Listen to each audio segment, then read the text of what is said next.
Nye vigogo serikalini, hivyo vitambi vya nini? Punguzeni vitambi tukomboe umaskini. Sababu ya umaskini ndo maana taifa linapagawa. Sante mpaka vijana wanapagawa na madawa. Ila nakubaliana na serikali ya Tanzania hivyo simama imara. Na ukimwona kijana sasa naiba ulio njaa, simone fala.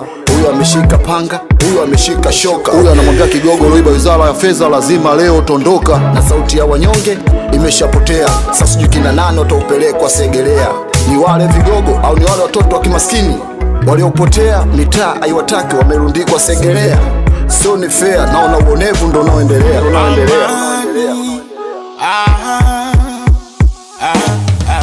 Tunahitaji amani, haki na usawa. Mungu weka mkono wako. Sisi watoto wa nyumbani, lakini tunaigawa. Sauti zinatoka kwa nyonge.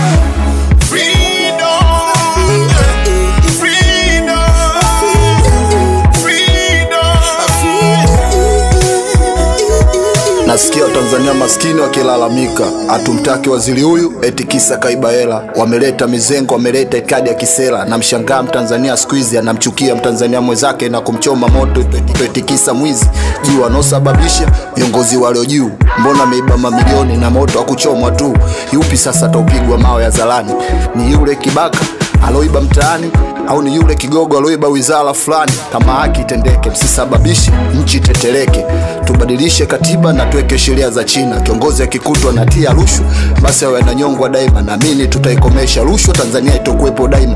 Leo ni yeye na haya sasa kusema mziki umenipa mamlaka. Na maskini wamenituma mawaidha vigogo kuwapa. Tunahitaji amani, haki na usawa. Mungu weka mkono wako. Sisi watoto wa nyumbani, lakini tunaigawa. Sauti zinatoka kwa nyonge.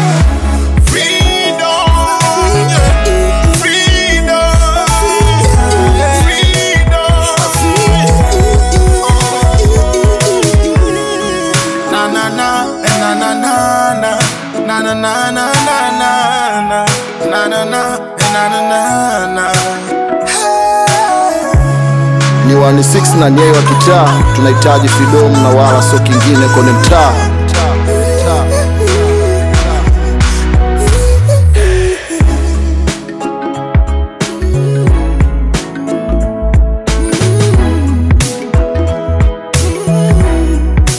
Mixed by Tractor.